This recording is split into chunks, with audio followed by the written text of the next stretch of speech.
Good morning and welcome to Between the Covers. My name is Jeffrey Yorio, your host, and I thank you for your time and your ear. Today's reading is from the book Deadly Deceit by Rose M. Braith. He stopped circling and stood in front of me, raised a glass of bourbon to his lips, and took a slow, methodical sip.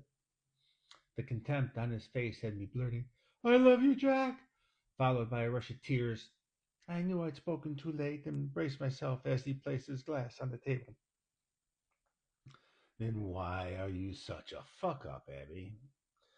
He narrowed his eyes on me, and his tone was cold and paralyzing as I stood trembling, waiting for him to snap. He closed the small space between us and slid his hand gently across my cheek, slowly tucked a strand of hair behind my ear.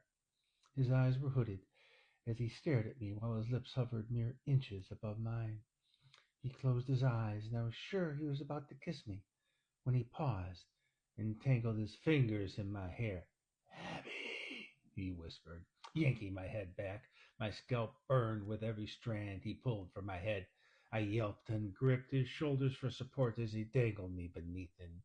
He ground his teeth as a deep growl vibrated in his throat, and his eyes swept my face. He was obviously disgusted by what he saw. "Get your ass up those stairs and get changed," he ordered, spitting bourbon in my face. I clung desperately to his shoulders, waiting for him to release me, but I should have known it wouldn't be that easy. Out of sheer spite, he crushed his mouth to my bruised cheek, spreading the torturous pain over my face. Then, in a loud grunt, he finally ripped my head back and tossed me onto the stairs. I heard my back crack as it slammed into the steps, but lucky for me, my mind was numb with fear, so I felt nothing. I sprang to my feet and scrambled up a few steps when his hand gripped my ankle. In one hard tug, he jerked me back down the steps, slamming my head against the marble tile.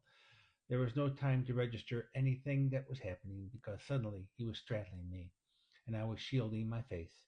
He twisted his fingers through my hair and jerked my face to his. "You know better than to make me repeat myself, Abby. I asked where you were earlier." "Thank you," and salute